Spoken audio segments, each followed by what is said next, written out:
Welcome to today's live IELTS class. This is our last class for this week, and we will continue on a Wednesday of next week on the 16th. Hi, students. Hi, Pachu. Hi, Amar. Good to see a member in class on time. John Dillon, game over.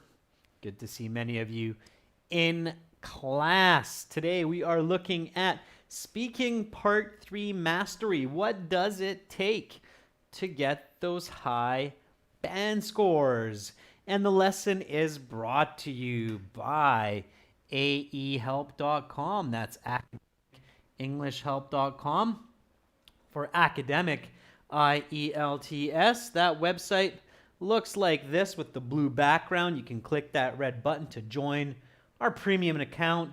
Get over 100 hours of video lessons, fully interactive course, 6 original practice exams, integrated application for your phone. It's just fantastic. This is the general version with the green background. Click that red button to join us there. And the general version is GIELTShelp.com. That's general, IELTShelp.com. Download our app, Academic IELTS Help. Multiple ways to join those websites. All right, students, if you have questions, comments, concerns about the exam, about our products, we are here to help. We help thousands and thousands of students worldwide every single day. You can send me an email, Adrian, ADRIAN, at aehelp.com. Hi, Zainab. Good to see you in this class as well. You're being very studious. And that is the path to improvement, Zainab. So good for you. All right. Do you want our books, our exam books in paperback or soft digital version? Check out Amazon. AE Helps Academic IELTS or GE Helps General IELTS. All right. Classes usually from Wednesday to Saturday, 13:30. Start of our first class, our members class, and 15 o'clock start of our all chat class. That's according to Central European time.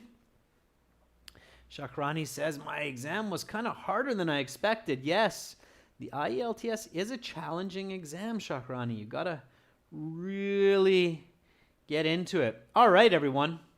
Here we go.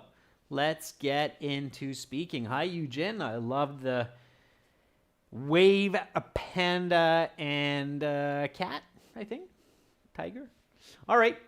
Examiner questions. Let's just warm up, and then we'll go right into part 3. So, again, students, it's great that you're in the chat. You're speaking and chatting, and hopefully you're speaking. Speak, repeat. Repeat, repeat, repeat. Okay? When you hear me say a question, repeat it. When you hear me say an answer, repeat it. My accent is West Coast North American, Canadian. I'm from Victoria, British Columbia. And people speak like me if you're in that part of the world, in Vancouver, Anchorage, Alaska, Seattle, and Washington, Los Angeles, California. Slight differences depending on who you're speaking with, but very, very similar. Okay, it's a clear, crisp accent.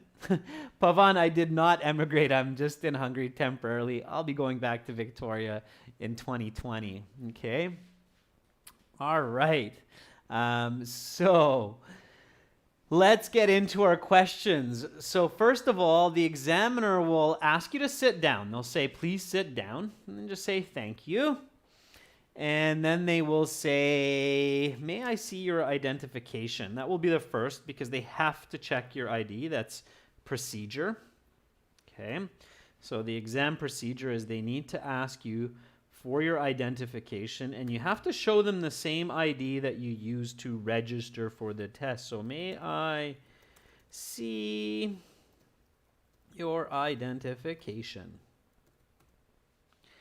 And what will you say to that? Amar will say, certainly. Here you are. Please have a look. Vanessa will say, yes, of course, please have a look. Carolina Asanyo will say, yes, sure, here you are, please take a look. Pachu will say, yes, of course, here you are, please look at it. Not on it, Pachu. Mohammed says, here you are. Vijaya says, sure, sir, here it is. Colwinder says, yes, absolutely, here it is. Take a look, please. Jatane, yes, please have a look. Okay, those are all really good ways, all right? Certainly. Here you are. Please have a look. All right. Repeat, certainly. Here you are. Please have a look. Next question, because they will look, and they'll look at the passport, and they'll look at you, and they'll look at the passport, and they'll look at you. Don't freak out, okay? It's normal. That's what they're trained to do. They're trained to look at you really carefully and make sure that you are who you say you are. And then their question will be, what is your full name? What is your full name? Okay. Mekwish, cool. You're watching all of our HD videos, and now you see me in a live class. Fantastic. I'm happy. Okay. Fernando, when you say your name, you can say it with the accent of your own language. So if it's Fernando, then you can say, my name is Fernando. Please call me Fernando. Okay? And that's fair. That's your name. Okay? It's okay. You don't have to say, please call me Fernando. All right? You don't have to mimic the accent unless you have an anglicized name. If you're Asian, many Asian students have anglicized names, then you should pronounce your anglicized name carefully. So if your name is Tin Nguyen, but your anglicized name is Daniel, then you need to say Daniel clearly. Okay? All right. So Ifran says, my name's Ifran Malek. And again, students, always tell the examiner what you want them to call you because that's tricky often for the examiners. So just let them know what they should call you. So Ifran, if your name is Ifran Malek, then say, my name's Ifran Malek. Please call me Ifran. Okay, so, and I do apologize if I'm not pronouncing everybody's name accurately. It's very challenging for me to pronounce all of your names from so many different parts of the world. Zohaib Babar says, my name is Zohaib. My family name is Rajput. You can call me Zohaib. Very good, Zohaib. Pawandeep Kaur says, my name is Pawandeep Kaur. You may call me by my first name, Pawan. Very good. Okay. Zainab says, my full name is Zainab Naif. Please call me by my given name, Zainab. Okay, sure.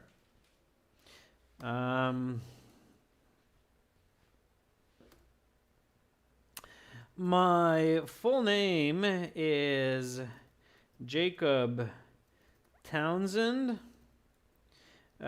Please just call me by my nickname, Jake. Okay, so again, repeat after me. What is your full name? My full name is Jacob Townsend. Please just call me by my nickname, Jake. Okay, that works. All right, then they'll ask you some warm-up questions. Let's skip the first one. We'll just go to this one. We want to get to part 3. So how did you come to this exam? How did you come to this exam? How did you get to this exam? It's kind of a fun question.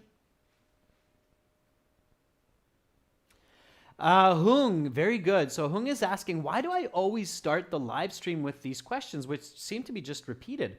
Hung, the reason why is because it's really important that students feel very confident with these icebreaker questions and answers, that you're very fluent so that you can really get into the rhythm of the speaking interview? It's a really good question. And I'm sure for some of you, it's like, these questions again?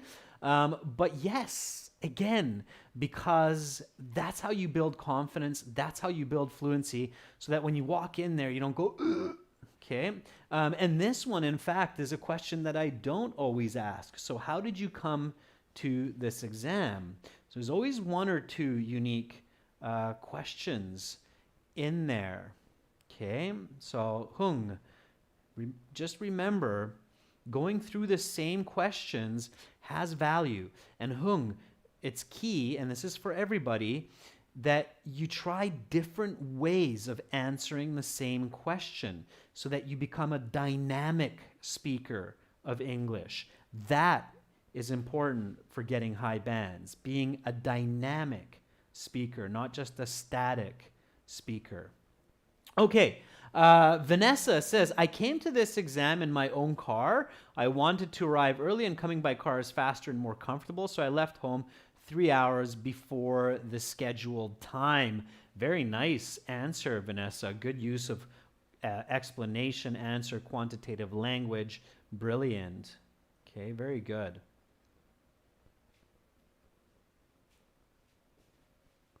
Kleber's asking, I'll take my exam in Japan and I'm not Japanese. I don't speak Japanese. Is that an advantage for me? I'm not sure, Kleber. If your speaking examiner is a dude from the US or a woman from the UK, it's not going to matter much. Okay. All right. Shang Hung Tsai says, well, I took the MRT and it took me about 35 minutes. I think you mean the metro, Shang Hung. So I took the metro and it took me about 35 minutes to be at the exam center. I chose this method to be on time and avoid traffic jams. Jaideep Suri says, sir, I gave my speaking session today and I blanked out for 10 seconds, but overall I was fluent. That's okay. It's okay to blank out as long as you're fluent for the most part. Pachu says, I took a bus and it took 2 hours to come here because there was a lot of traffic. So there's a traffic jam, or there's lots of traffic jams these days. Okay. It's a little bit generalizing, Pachu. Careful. All right. So how did I come to this exam? First, I hopped on the, not hoped, hopped, double P. First, I hopped on the Metro line 4 and took it for 5 stops. Then I transferred to the number 62 bus and rode it for 20 minutes before arriving to the exam center about an hour ago. This gave me time to settle down or settle in and practice a bit. All right, I'm always pushing you students for those higher band scores. So here we go. Repeat after me. How did you come to this exam? First, I hopped on Metro Line 4 and took it for 5 stops. Then I transferred to the number 62 bus and rode it for 20 minutes before arriving to the exam center about an hour ago. This gave me time to settle in and practice a bit. I guarantee if you answer the question like that, the examiner will be like, okay, all right, looking at a pretty good score there. It's natural. We often use this expression to hop on. So we hop on a bus or hop on the train. It's kind of a colloquialism, but it's definitely very natural language. Okay.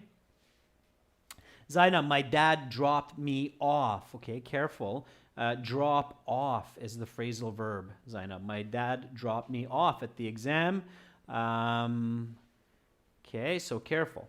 All right, here we go with part 3. So maybe some of you remember a couple days ago, we had a part 2 speaking practice, which was talk about an adventure that you would like to do in the future. Hopefully you remembered a little bit about that. Anybody? Flashback? Boo, boo, boo, boo, boo, boo, boo, boo, boo, boo. Jumping into the past. Anybody remember what we talked about for the adventure that we would like to embark on? What was that adventure? Who visualized? Who was like, yes? What was the adventure that we talked about for part 2, our 2-minute cue card? Aha! Shang Hung says, hiking on Mount Everest. Yes, indeed, Shang Hung. In fact, not just hiking, but climbing to the summit. Very good. AJ Maharjan says, Mount Everest summit climb. Vanessa, very good. Fantastic. I love it. Who said that? It's Zaid Nawafa. Going camping on Mount Everest. Well, I guess so. It's kind of camping. It'll take a couple days to climb it, so I'm sure you're going to have to pitch a tent. That's the verb, by the way. When you put a tent up, it's pitch. Pitch a tent. All right. Good. Fantastic. So you can use that when we give answers to these part 3 questions because the examiner says, that is the end of part 2. So when you finish talking about Mount Everest, remember our last sentence was something like, and so I hope that one day my friend Corey and I will be able to embark on this adventure to climb to the top of Mount Everest. It was something like that. So we finish, and the examiner says, that is the end of part 2. Now we will continue with part 3. For part 3, I will ask you some more questions related to the topic of part 2. If you missed that class, it's okay. You can still do this. It's no problem. Here we go. Let's talk about adventure travel. All right.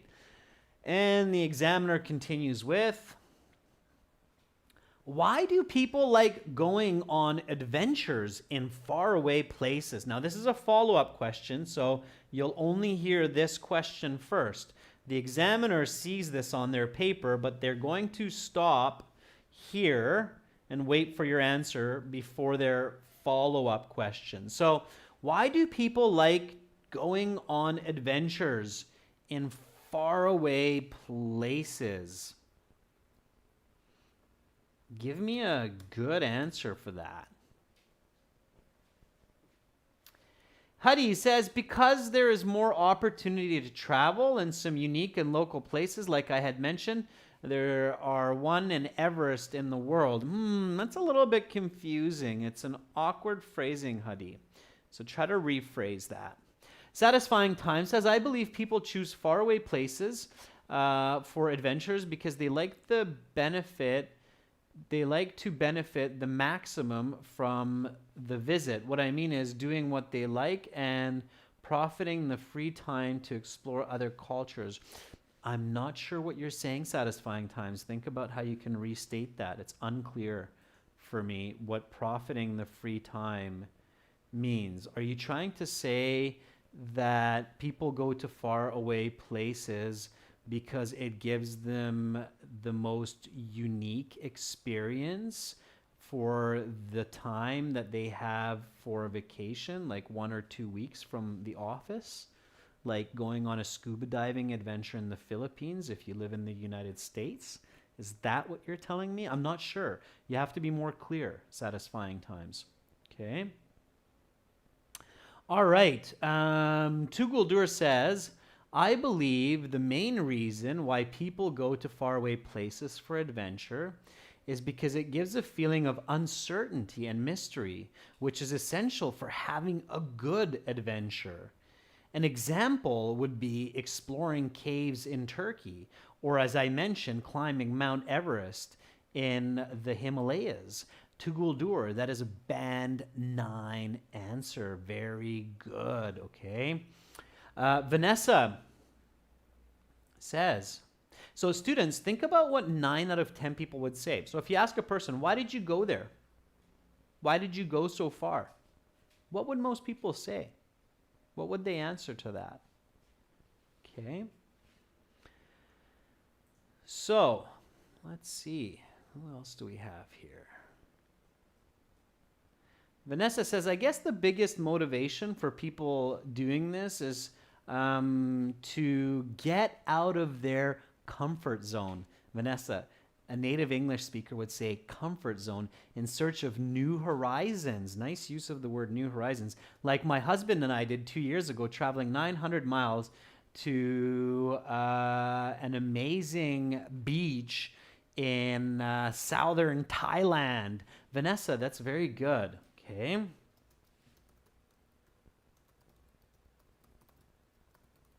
So I guess the biggest motivation for traveling on adventures to distant places, like my husband and I, or I'm going to use my wife and I,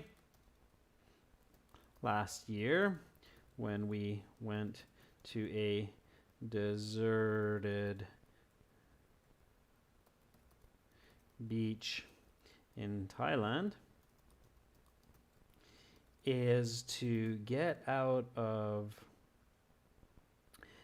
the comfort zone and explore new horizons. Okay, so I did something a little different here. So I adapted your answer, Vanessa, and I wanted to show you this kind of interesting strategy. You should practice this, especially if you feel that you have good English skills, where sometimes we put the example in mid-sentence. So we don't have to put the example at the end of what we say. We can even roll it in to the middle of the information. So check it out. Repeat after me. Why do people like going on adventures in faraway places? Now watch my intonation and my fluency. That's very important here, okay? I guess the biggest motivation for traveling on adventures to distant places, like my wife and I did last year when we went to a deserted beach in Thailand, is to get out of the comfort zone and explore new horizons.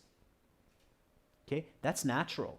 A native speaker can hold their thought and stick the example into the middle of the sentence when it's a smooth flowing example like this. And in writing, we do that with commas. Okay, so that's kind of interesting. All right, Hung Liman says, traveling to somewhere off the beaten track is interesting to some people, primarily because they want to escape the hectic life of cities and seek tranquility. Very good, Hung. Okay, that's another good one. So there's a lot of good responses. Irish Angelin says, people choose faraway places because it would be more relaxing from them, far away from their regular routine life and environment. As an example, once I, along with my husband, went to a place thousands of kilometers away from home, and it was really great to decompress. Okay, good. So follow-up question. And be ready for this. They are coming. Is it possible to have adventures locally? Okay, give me a nice answer for that one. And if I didn't catch yours, don't worry. I'll try to catch different students at different times. So is it possible to have adventures locally? All right. Juan Pablo Avila says sometimes it is possible to have a good staycation and unwind locally. Not sure what staycation means, Juan. You'll have to educate me. So sometimes it is possible to have a good staycation and unwind locally. For example, there's a river close to my city, and some people prefer to go swimming and camping there instead of an expensive, faraway trip. Shivani says, yes, indeed, it's absolutely possible. as one can travel to places that they already know, and it can motivate some other people about their local places in more prominent ways. Shivani, I'm not sure what you mean by that second sentence. Try to have clarity. Okay. One way, students, that you can retain clarity is to use quantitative language. Okay.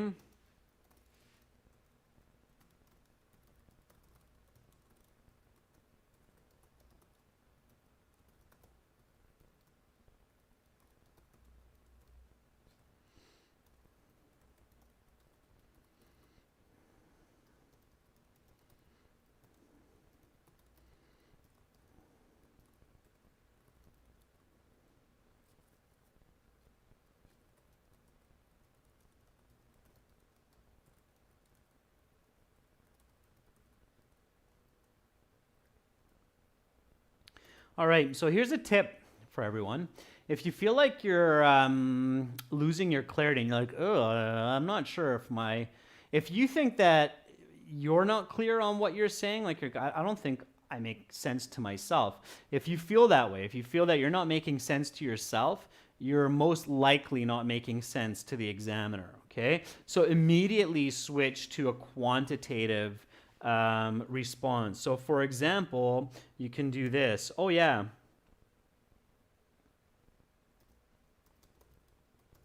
I definitely think that there are fun and exciting activities to do within 100-kilometer radius from home. Near my place, I can go surfing, rock climbing, and swimming.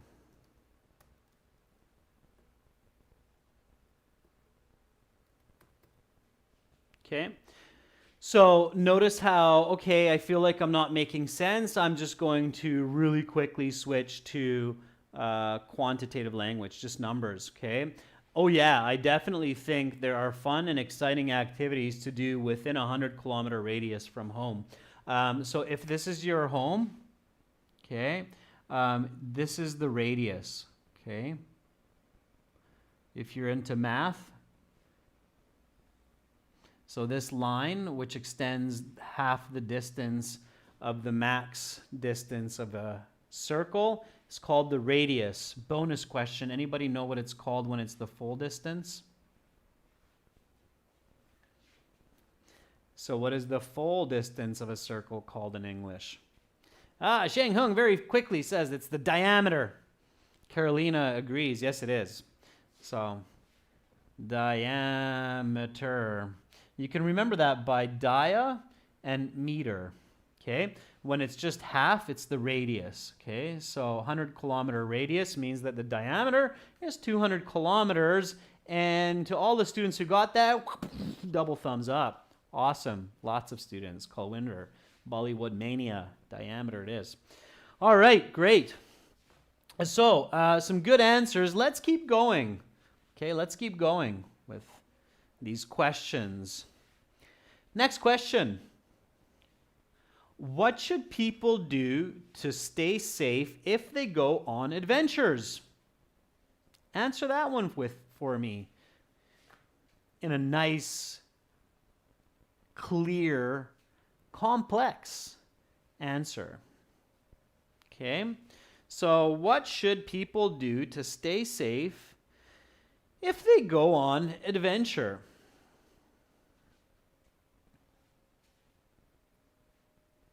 Satisfying Time says, I firmly believe that hiring a guide is absolutely important to staying safe, as well as sleeping, eating well, wearing protective clothes. Satisfying Times, just like you mentioned in part 2, right? With hiring a Sherpa when you explore Mount Everest. So make that connection when it's there. Okay? Chaitra YC says people can wear safety gear, hat, and they can get some food and beverages along with them. So people should wear clothes that keep them safe, like hiking boots and maybe a helmet if they're climbing. And they should take lots of fluids with them, especially water, to stay hydrated. Good. Puranjay M, one of our members, says, I believe that people should take ample precautions when going on adventures.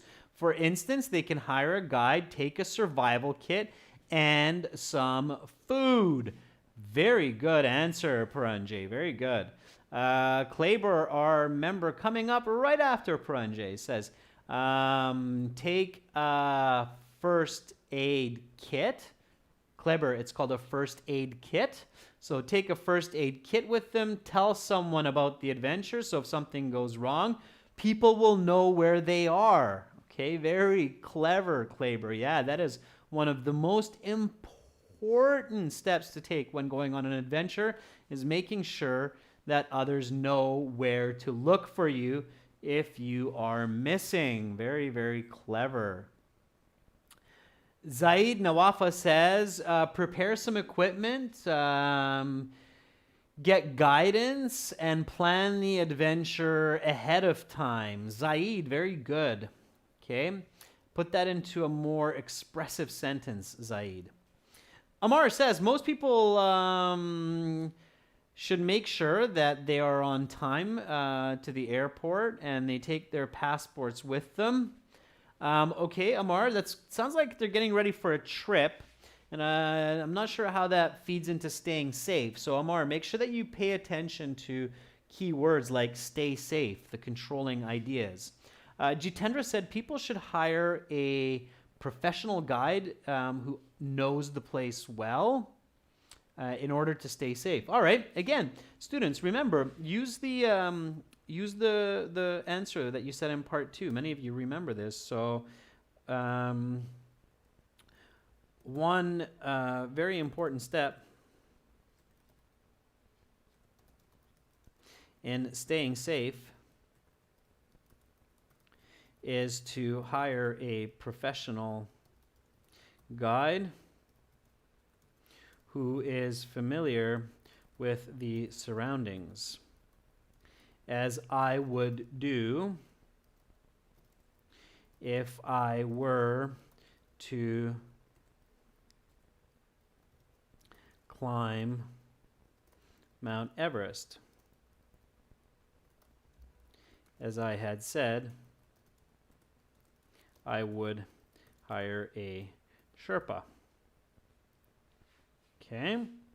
Also, people should take a first aid kit with them and notify their kin of their location.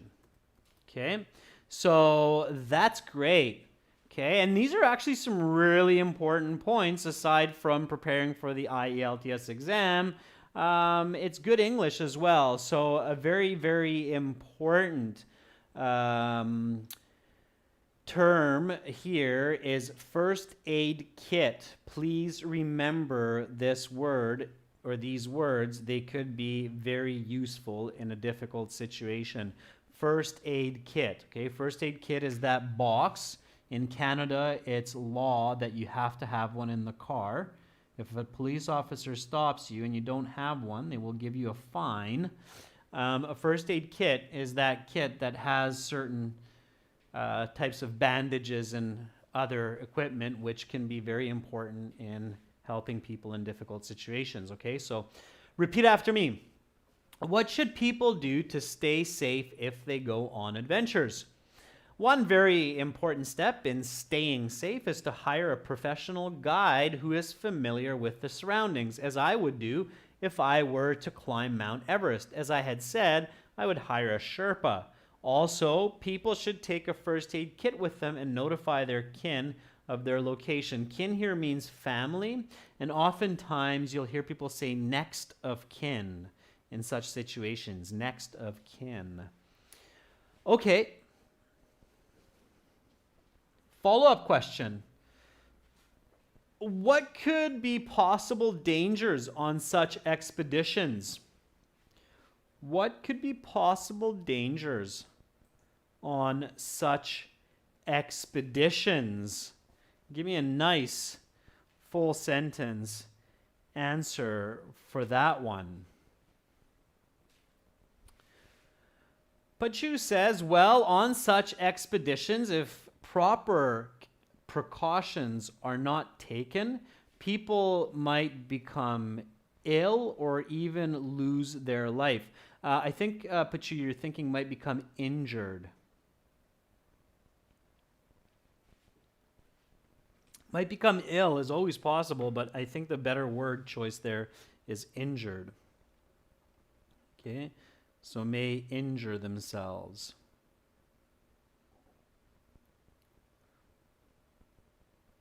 All right. Just cut that out. Stick it in there. Here we go. Rosama Shibi says, if they are doing water sports, then there might be a chance of drowning if proper precautions are not taken. Sure, if the adventure is dealing with any kind of water sports or water adventure. Mehwish says, the possible dangers on such trips could be accidents, food shortage, and in some cases, people run out of cash. Last week, I went for mountain tracking and I ran out of water. All right, Mehwish, I don't know, running out of cash if you're out in the woods or adventuring. I don't know what you're spending money on out there in the thick jungle, but maybe it's a different adventure you're thinking of.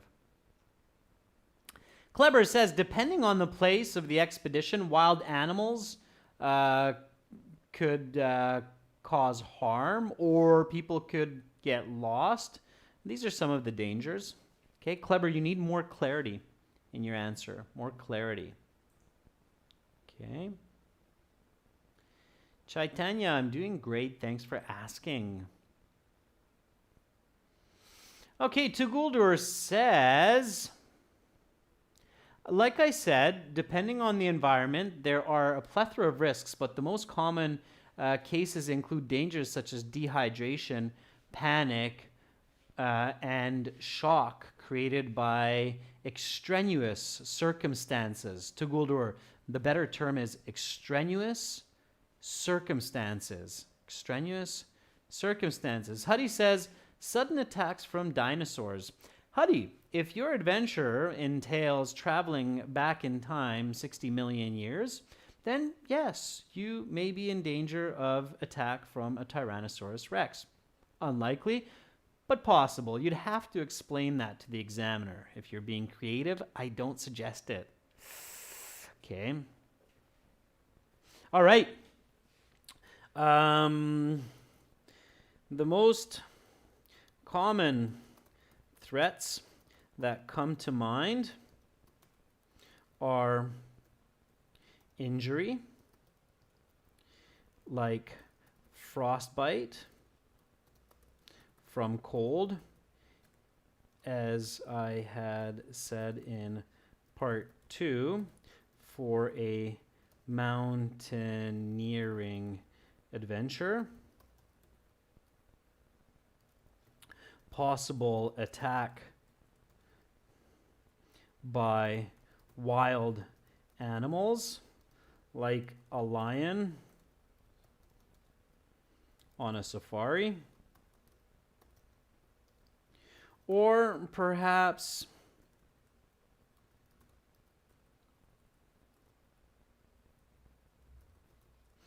getting lost, running out of food and water, or other possible or other frequent consequences when people are ill prepared.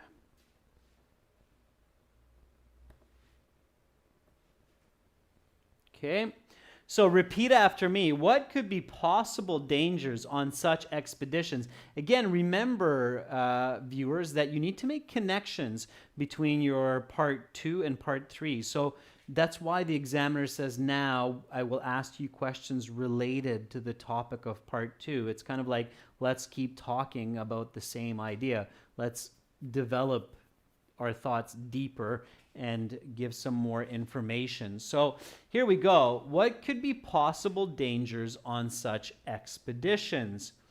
The most common threats that come to mind are injury, like frostbite from cold, as I had said in part 2 for a mountaineering adventure. Okay, frostbite is when your extremities, meaning your fingers, ears, parts of your body that kind of stick out, your extremities, when they freeze. That's frostbite. Okay. Possible attack by wild animals like lions on a safari, or perhaps getting lost, running out of food and water, are other frequent consequences when people are ill prepared. Okay. All right. Tuguldur, extraneous circumstances. Yes. So Tuguldur's asking, what was that word that you said?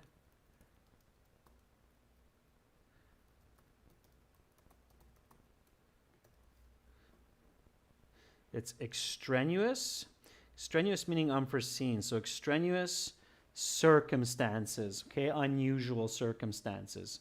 Extraneous circumstances, all right?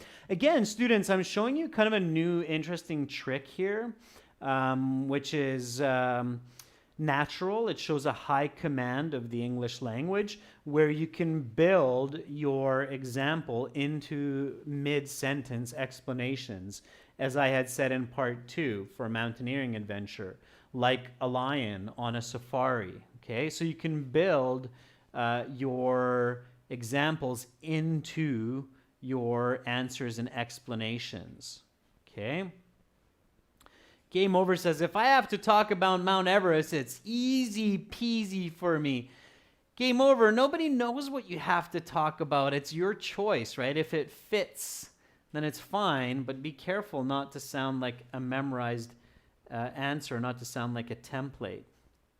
Okay, here are some more questions. Let's talk about planning for the future. Why is it important for people to plan their international travels well ahead? What can happen if they plan last minute? What are some good tools that people can use to plan their schedules ahead of time? Can you give examples? Are there any negatives to planning activities ahead? I will leave these questions for you to think about, practice, and answer on your own or in partners. Record your answers on your phone. Send them as an MP3 file to my email, adrian@aehelp.com, and I will gladly give you a score estimate for your speaking performance. That's it for me for today, for this week. Students, members, viewers, you did an amazing job. Lots of interaction in the chat. That was beautiful. I could virtually hear your voices at home repeating the questions and the answers. That's fantastic. Keep up the good work. Again, remember, what makes us human is that we're programmed to learn languages. You all have beautiful brains. Don't let people or yourself discourage you from learning languages. Lots of people out there speak 3, 4 languages. Certainly, you can learn English, and it will fill your life with happiness, and it will make it more rich with experience. So keep going forward. English is more than just the IELTS exam. Good communication is more than just passing a test. Have a beautiful rest of your weekend. Much love to all of you. And do check us out at aehelp.com for our full premium package there, and giltshelp.com for the general. Bye for now.